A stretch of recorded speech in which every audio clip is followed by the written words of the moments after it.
Selamat siang semuanya. Sebelum mulai pembelajaran, silakan ketua kelas untuk memimpin doa terlebih dahulu. Baik, sekarang kita absen dulu ya.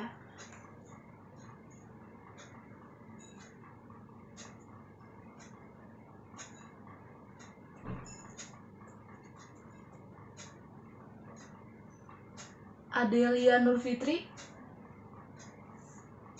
Mira Nursilawati,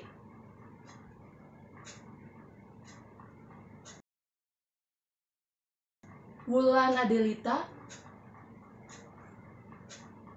Yulistiani Eka Putri. Hadir semua ya. Di sini ada yang tahu permainan warm zone atau zona cacing? Kalau belum, permainannya bisa dilihat seperti ini. Jadi, permainan ini memang permainan yang sangat sederhana ketika kita seorang pemain hanya cukup menggerakkan atau mengarahkan cacing kita untuk makan makanan yang sudah ada, yang sudah tergeletak di situ.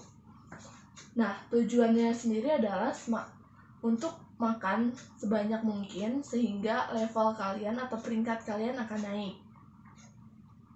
Namun, dari permainan sederhana tersebut ada beberapa pelajaran hidup yang dapat kita petik.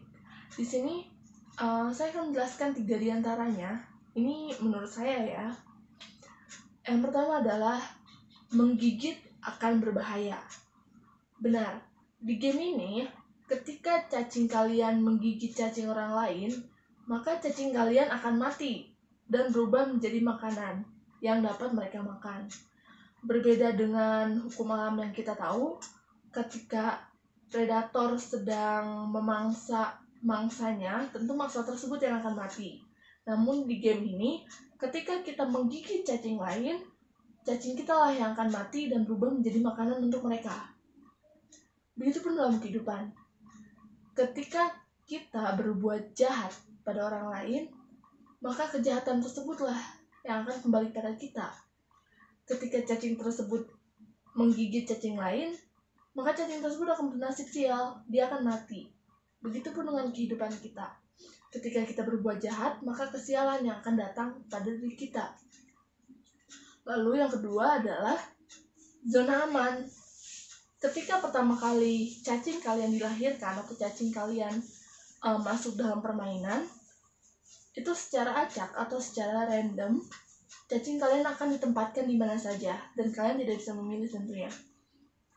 Dan zona teraman bagi cacing kalian agar tidak cepat mati menggigit cacing lain adalah di pojok-pojokan, baik itu di atas ataupun di bawah.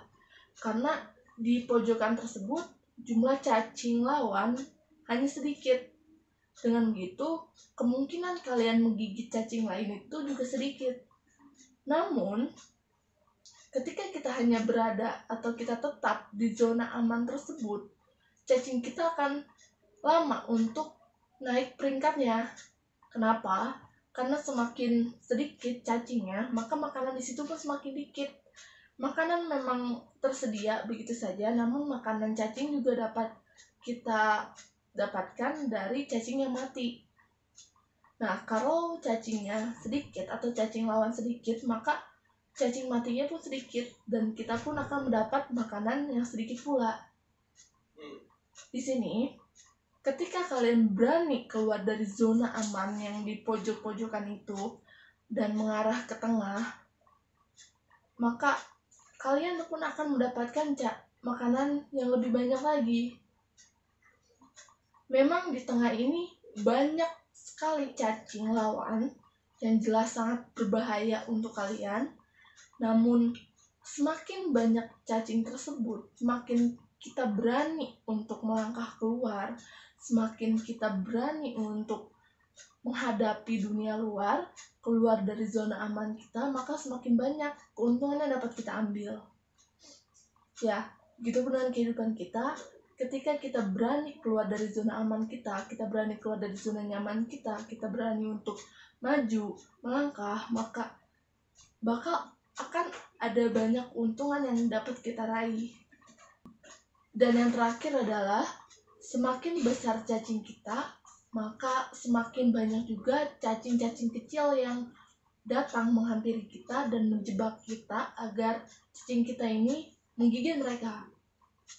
Begitupun dalam kehidupan, ketika kita sudah semakin di depan, kita sudah semakin besar, kita sudah semakin menuju kesuksesan kita, maka semakin banyak pula cobaan-cobaan yang akan mendatangi kita.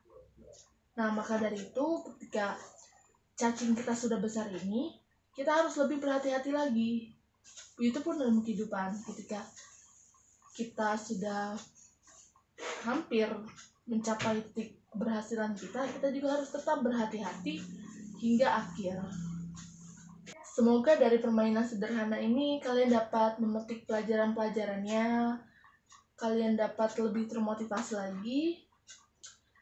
Dan sekarang, sebelum masuk ke materi, saya akan sedikit mengulas pelajaran minggu lalu, yaitu mengenai teks eksplanasi.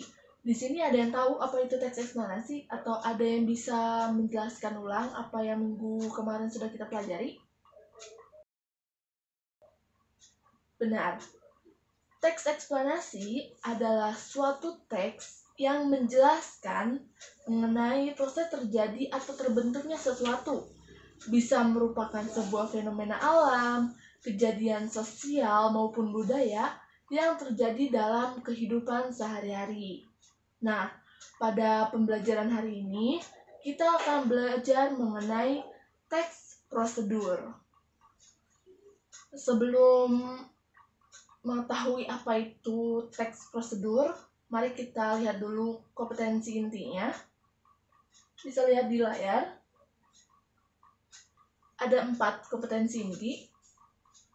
Yang pertama, menghayati dan mengamalkan ajaran agama yang dianutnya. Yang kedua, menunjukkan perilaku jujur, disiplin, tanggung jawab, peduli, berupa gotong royong, kerjasama, toleran, damai, lalu santun, responsif, dan proaktif sebagai bagian dari solusi atas berbagai permasalahan dalam berinteraksi secara efektif dengan lingkungan sosial dan alam, serta menempatkan diri sebagai cerminan bangsa dalam pergaulan dunia. Yang ketiga, memahami, menerapkan, dan menganalisis pengetahuan faktual, konseptual, prosedural, dan metakognitif berdasarkan rasa ingin tahunya tentang ilmu pengetahuan, teknologi, seni, budaya, dan humaniora dengan wawasan kemanusiaan, kebangsaan, kenegaraan, dan peradaban terkait penyebab fenomena dan kejadian, serta penerapan pengetahuan prosedural pada bidang kajian yang spesifik sesuai dengan bakat dan minatnya untuk memecahkan masalah. Dan yang terakhir, mengolah, menalar, dan menyaji dalam ranah konkret dan ranah abstrak terkait dengan pengembangan dari yang dipelajarinya di sekolah secara mandiri, bertindak secara efektif dan kreatif, serta mampu menggunakan metode sesuai kaidah keilmuan.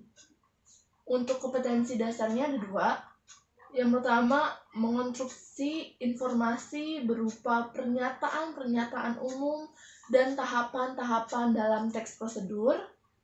Yang kedua, merancang pernyataan umum dan tahapan-tahapan dalam teks prosedur dengan organisasi yang tepat secara lisan dan tulis.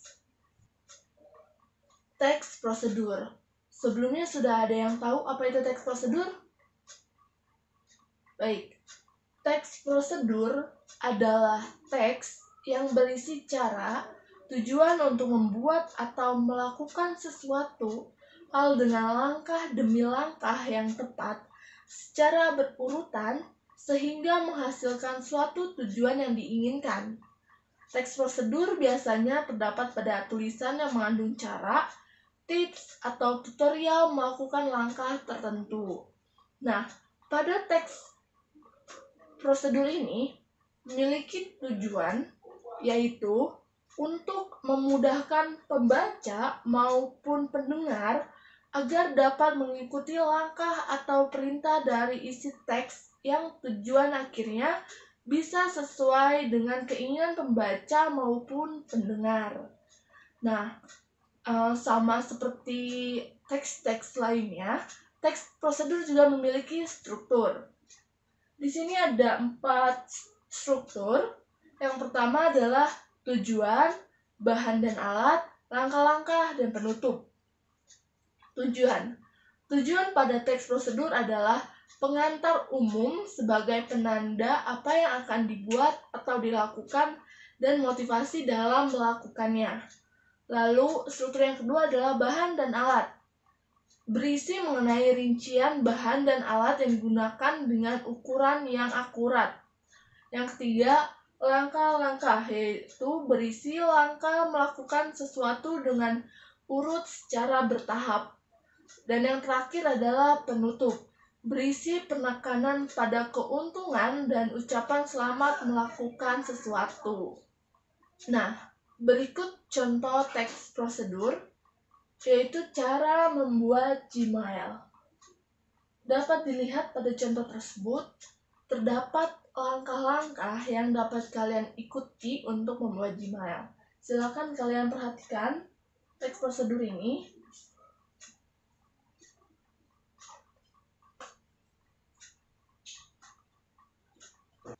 Nah, apakah ada pertanyaan mengenai teks prosedur? Baik, jika tidak ada, setelah mengetahui mengenai apa itu teks prosedur, bagaimana strukturnya, serta kalian juga sudah tahu contoh teks prosedur seperti apa, sekarang silakan kalian membuat teks prosedur versi kalian, bebas, boleh apa saja, bisa cara membuat kue, atau cara memasak, atau cara-cara lainnya, itu bebas. Nanti dikumpulkan minggu depan dan akan kita periksa bersama-sama. Baik, cukup sekian pembelajaran kita hari ini. Selamat mengerjakan tugasnya. Sampai bertemu di Selasa depan. Selamat siang.